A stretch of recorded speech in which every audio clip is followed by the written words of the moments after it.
I confess I'm a bit relieved that the slutty sister, as my butt is nicknamed, is back in the game. Yeah. I like that. The slutty I want to know what sister. the nice sister does. I want to know if there's like a mean brother involved. What's the family of origin story? What's going on? This podcast is intended for those 18 and over. If that's not you, please come back when you are of age. Welcome to the BedPost Confessions podcast. BedPost Confessions is an Austin-based live storytelling series featuring smart, sexy stories. The highlight of each show is the participation of the audience members who have a chance to share their own secrets, wishes, and regrets in the form of anonymous confessions, which are then read aloud during the show. The performance you're about to hear was recorded on April 16th, 2015. Known on the BedPost stage as Teacher Kate, Kate pays homage to her mother by sharing her mom's dating advice with related reflections and disaster tales. Here is Kate. Okay, so Yummy Cock was, probably not what you expected a married lesbian to say, but Yummy Cock was the last line of an acrostic poem my mother composed in 2006. I was 21 and lacking the foresight and an emotional fortitude to preserve this document straight into the trash. But I hope the image of Yummy Cock and my mother's distinctive handwriting stays with me all the rest of my days. My mom died of breast cancer 4 years ago. No, it's okay. It's going to be good. She was 55, and just the other day I had a nice, loud, ugly cry in the front of the YMCA because I wanted to talk to her so badly. I miss having a mom. I miss her as my mom. I miss her, Chris, the person. She was a D student who aced the SAT. Anything she did with her hands, sewing, painting, basket weaving, wallpaper hanging, cake decorating, meatball making, flawless. At holidays, she decorated rolls of pennies for the bingo gamblers at the old folks' home. She was a holy terror if you pissed her off. I painted my toenails tonight because it was her rule if you wore open-toed shoes. But she was also the most perceptive and empathetic person I've ever met. And as we all know, she loved men, loved sex, thought cocks were yummy. And over the years, she gave some really great advice on sex and dating. So with Mother's Day coming up, I present Chris's Guide to Romance. Chris-ism number 1, don't waste the pretty. The first Saturday morning of college, I woke up next to a cute girl. We'd bonded over our recent breakups with high school boyfriends and our mutual interest in drinking grain alcohol punch out of trash cans. Just a few hours before, she'd been writhing on my dorm room floor. I did not know that a toothbrush holder could feel this good. All that beautiful passion, and now she was shunning me. The problem was not actually the toothbrush holder. I had tried using my personal dildo on her. I was raised right. I'm a good hostess. But she was all, is it even in? How does this even feel good to you? Okay, so maybe my dick was glow in the dark and therefore not a dick at all. And maybe it was only mine because I had paid $16.99 for it. But it was my only comrade in this quest to make this other woman feel good. And I felt very protective of it and my virility. And at the same time I was feeling inadequate as a man, I felt like a failure as a woman.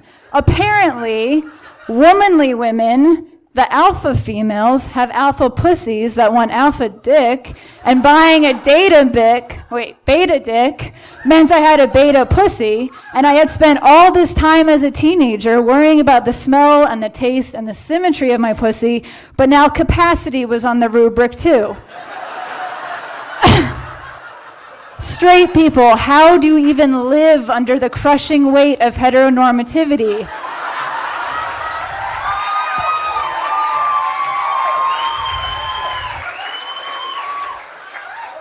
After she left, I friend requested her on Facebook. Clearly, I did not get what my mom meant by don't waste the pretty, which is life is short, lots of fish in the sea, have some just minimal baseline respect for yourself. It can also mean the whole family talked about it and we hate the person you're dating. In order to embrace my mom's philosophy, I had to let go of the idea that if something is difficult, then it's automatically worthwhile. Easy does not get enough credit. We don't respect easy A's, easy women, or taking the easy way out. But I started to realize that all I got out of my hardest relationships was no room to be myself. 2 months after my mom died, I was flat on my back, watching a friend fuck my wife a few inches above my eyes. Sometimes you have to literally face your fears. It turned out not to be scary at all. In fact, it was very cool, very sensual, super fun. And I could freely say yes because our relationship is spacious enough, simple enough, that I can say, hell no. Criticism number 2, if I can find your sex toys, so can your little brother.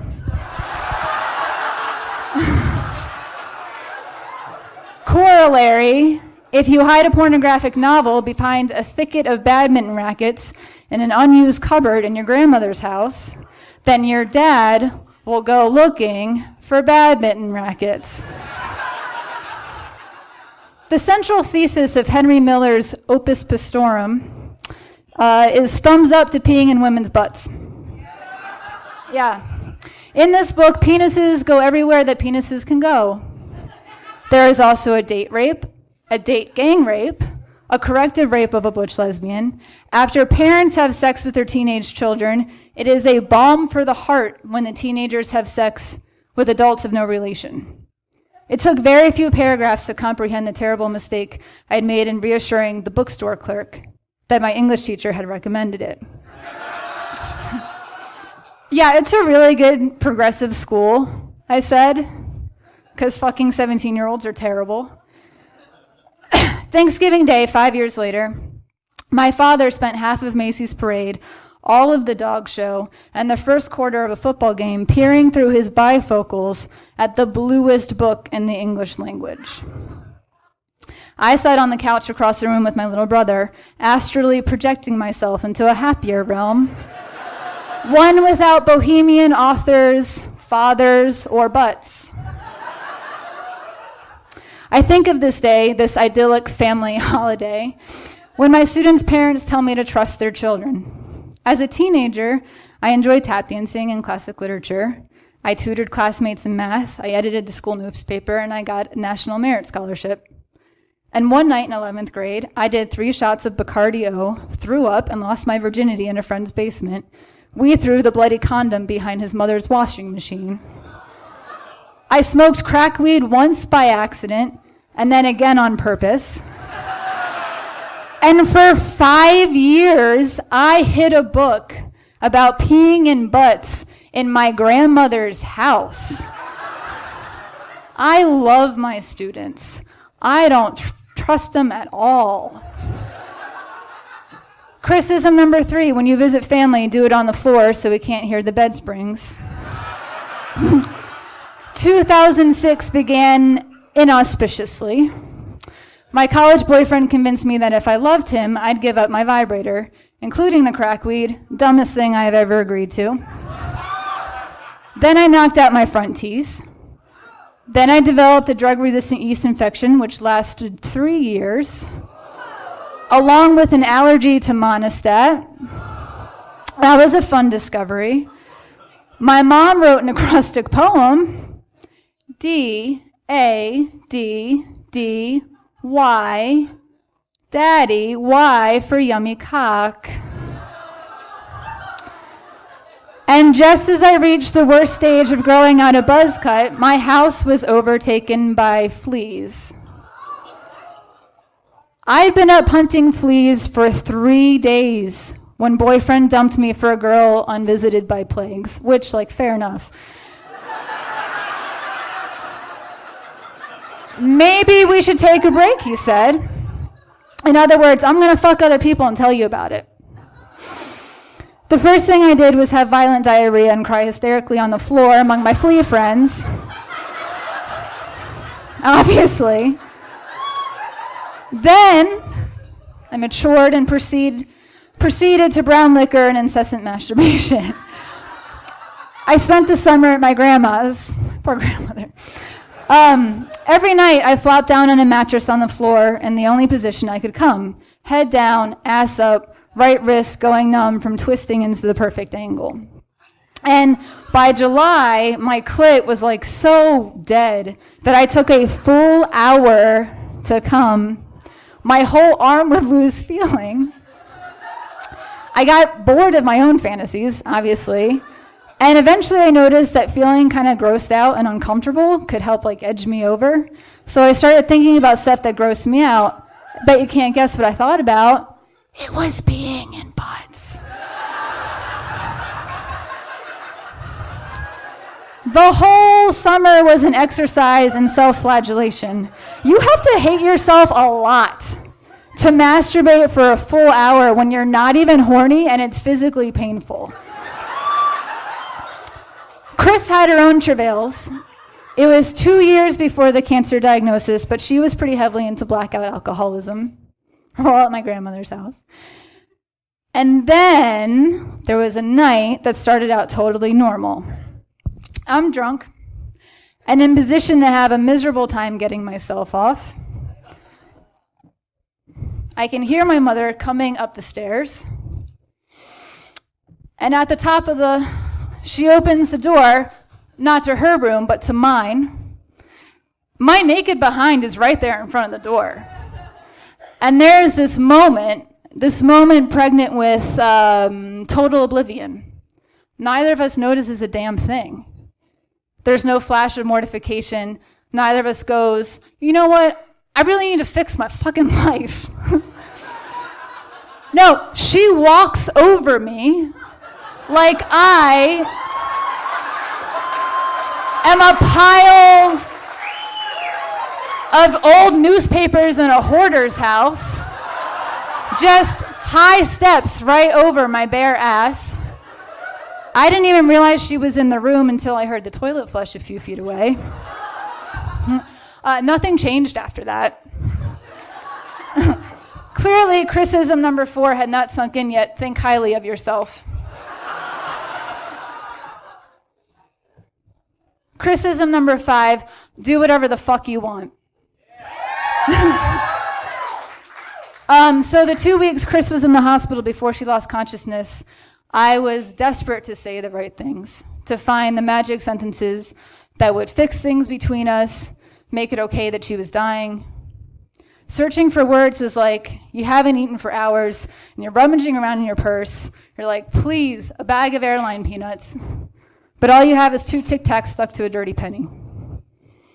It wasn't okay, and she wasn't ready, but my mom died anyway. And then I found all the words at once. Kneeling next to her bed, my face pressed to her arm as it went cold.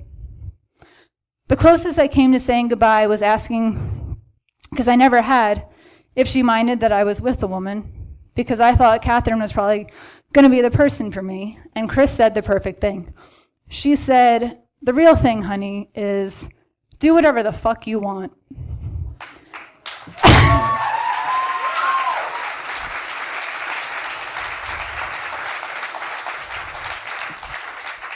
One of my funniest memories of my mom is from the summer before she started chemo.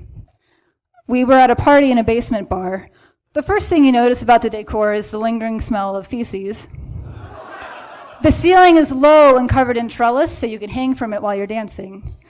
I bartended there for several summers. And on this particular evening, I was hanging from the ceiling, my legs wrapped around Catherine's neck. Very cleverly, I was thrusting my crotch into her face in time with the music. And then suddenly I was making eye contact with my mother. I was not out to her yet, and I'm still grateful for her reaction. In one motion, she raised her glass of white wine to her lips, shrugged, and smiled. Also at that bar that night was my very handsome childhood friend. The next day, he told me that he went to give Chris a normal kiss goodnight on the cheek. But she turned her head and smooched him square on the mouth for an unseemly long time, and then cracked up laughing as she walked away into the night. Fuck yeah, Ma. Thank you all for listening.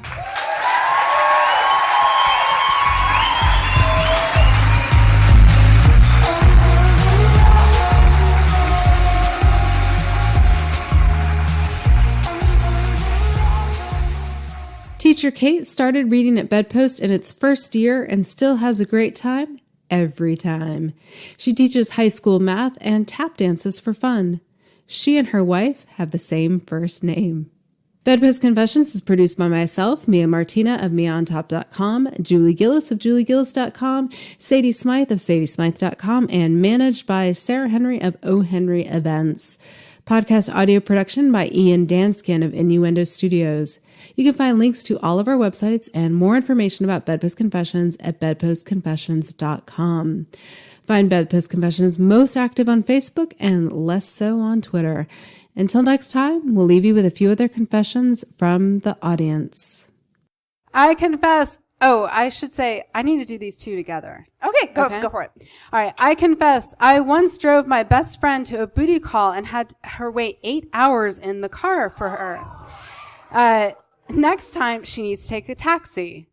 I hope it was worth it.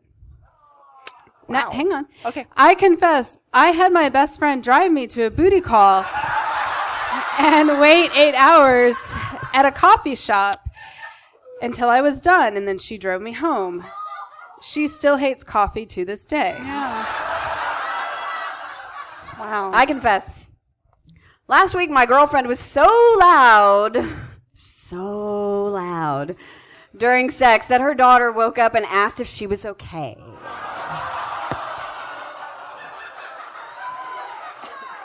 My girlfriend could only think to say, I fell off the bed. So her daughter then came into the room to snuggle, so she felt better.